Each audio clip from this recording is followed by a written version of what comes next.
Welcome to Access Sportsnet Lakers, brought to you by your Toyota dealers. We make it easy. Chris McGee alongside Danny Green and Big Game James Worthy. We got Mike Trudell out in San Antonio. The Lakers lose to the Spurs, and they were able to hang in there for most of the night, guys. But on a night where the Spurs actually don't play all that well, they only made 4 threes. They did most of their damage in the paint with 66 points. It was a shorthanded Laker team that played really hard tonight, but bottom line, guys, they just didn't have the offense outside of Luka.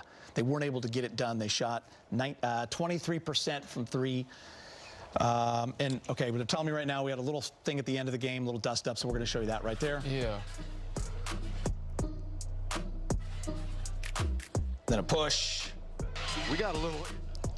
Yeah, a little disrespect happening.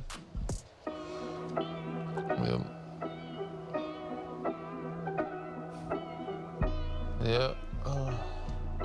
Champagne taking up for his teammate makes sense. I mean, uncalled for. I don't know what they're talking about. Everyone else is getting along great out there. Yeah, what could have transpired between Vando and Jeremy Sohan? Hopefully there's nothing that comes of that. Yeah. We hope. Silly guys. Yeah. But, James, it was just a night where you needed a secondary offensive player outside of Luka. You needed a night where maybe you shoot 35 to 40% from three, and you could have got it done. It was there. The formula was there. They were playing hard, getting extra possessions. No LeBron. You needed Austin Reeves tonight. You know, that's the X factor. But they did need some more, shots to go in. And it was a mucky game. It was right there for the Lakers to win it if they could have got a few stops and put the ball in the bucket. But tonight was one of those nights where there's a lot of pressure on Luka. Jake tried to hit a few shots, but defensively, they couldn't stop San Antonio from getting layup in the paint there in the third quarter.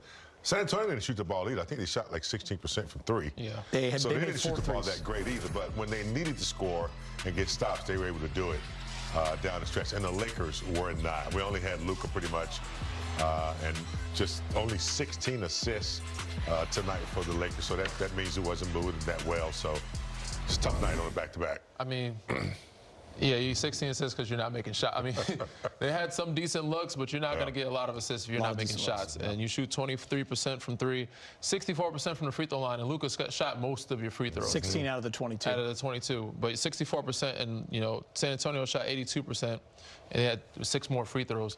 But this was a mucky, ugly game, but they were in arm's reach. They just couldn't get over the hump. Jake had a chance to cut it to 7 with that 2-minute mark. We had 3-ball look. But again, you needed some offensive power. You needed somebody to step up, whether it's a Nick Smith Jr. night or a Dalton Connect night. Somebody needs to give you some more double digits. Only 3 guys with double digits in the roster tonight is not enough to win a game. We knew shorthanded that the Lakers would be up against it. I think we were, all 3 of us watching that game, very impressed with the first half in terms of the energy. And you didn't see that, per se, from the Spurs. They were having a slow night. Fox trying to get going, Castle, Wemby coming off the bench, Harrison Barnes not doing much, but it was Keldon Johnson tonight. Yeah. He was ready to go. He had all the energy, and he's what they needed. He was 27 points on 11 of 13, and the main reason why they were able to get that game. Part of the future, and part of why people are saying San Antonio is a futuristic team, because of players like this. 27 points. Castle's another one, but tonight, this young man, Keldon Johnson, on 11 of 13 shooting, Geeter. He set the tone, and he was the spark. Yeah, I mean, their depth, he's the reason why they're so deep as a team. Not just him, obviously, Champagne stepping in the front of the starting lineup with Vassell being out. But because he comes off the bench, gives you that energy, that spark, damn near a double-double every night, rebounding. And you got other guys that, I think they said the last 6 or 7 games or 9 games, they had 9 different guys lead the team in scoring. Lakers only have LeBron and Luka, right? Yeah. So, they can beat you in a multitude of ways, and any given night, one of these guys can go off. It could be Cornette, it could be Fox Castle, it could be Champagne. Tonight was Keldon Johnson's night, and he's been doing this consistently off the bench for them. And he should be, honestly, in the 6th man of the year conversation. And he did it to the Lakers the last time they played as well in the NBA Cup quarterfinals. And guys, you can kind of see why this team and how they're built, youth, athleticism, deep bench, young guys, different scores every single night. I know SGA leads that OKC team, but this Spurs team, and we've seen it, they've been the talk because of what they've been able to do, beating the Spurs beating OKC in 3 times. James, they are a team that will, they will be a player come playoff time.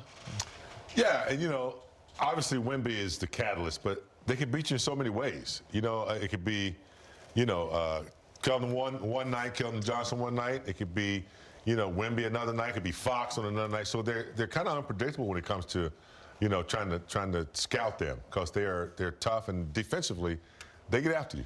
Yeah, I mean, like you said, the way they're constructed, from the ground up, what they built in the last couple of years, they are right there matched up with OKC with depth and youth, right? They just need the experience and maturity. So once they get that, that rivalry everybody's talking about, it's gonna be some good basketball to come. Obviously, Denver is really good too. Yeah. Lakers still, I think, a piece or two away. But you have a good foundation. Like I said, haven't seen much of the full team healthy yet this year. With Luka, AR, and Bron, that is a good 3-headed monster offensively. The biggest weakness and struggle has been defense and turn the ball over. I think you turn the ball a lot less when you have all 3 of them together, but you still got to find, some defense elsewhere. Yeah, I mean, that's one thing that we've all talked a lot about. There's been 3 games with everybody at JJ's disposal, and that's just not many when it comes to 35 games played. But the Lakers are 23-12, still right up there in the top echelon of the Western Conference. And guess who's talking right now? Luka Doncic at the podium. Knew it was going to be a tough task coming on the back-to-back shorthanded. Felt like you guys competed. Where did you see things that tilt in the game? I would say like JJ said after the game, obviously we hate losing, but I'm proud of every guy to step on the floor. I think we fought very hard. Obviously we're down LeBron, which is hard to compete with that. I think everybody that left the court today should be feeling proud.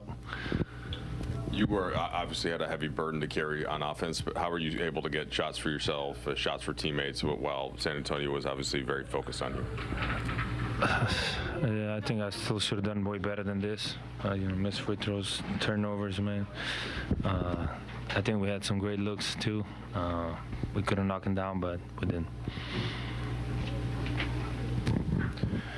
Luka, when you guys have lost this year, I think every loss has been by double digits. You guys were in this game, though, still to like the last, 2 minutes where you had that one possession where I think both you and Jake missed shots. What did you like about the fight despite the shot making tonight? And I guess just how frustrating is it when it is?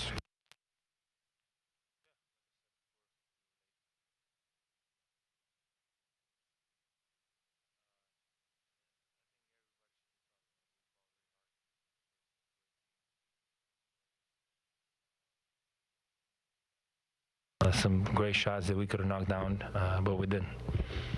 JJ has talked a lot about being like a process-oriented team on days when you are down so many players. Just like, what do you think this team has done to improve in terms of being true to the process, no matter who you guys have? Yeah, I mean, it shows today. I think we play hard. Like I said, we're in the game, most of the game, away against San Antonio, which is a great team. But the process has been great. I think since Christmas, outside that, Detroit a little bit, I think we've been better. We're working on ourselves, and we're getting better every game. I have a league question for you. You came in to the league with Trae Young, traded for one another on draft night. Just before tip-off tonight, he was traded to the Washington Wizards for C.J. McCollum and Corey Kispert. That's what they were all. That's what they were all. So I was just curious, your thoughts on that news and this next chapter of his career. Oh, yeah. I mean, obviously we came together. We got traded for each other. So, it's been a lot of talk about me and him. But we have a good relationship, a lot of respect for him. So if he's excited for this new journey, I'm excited for him.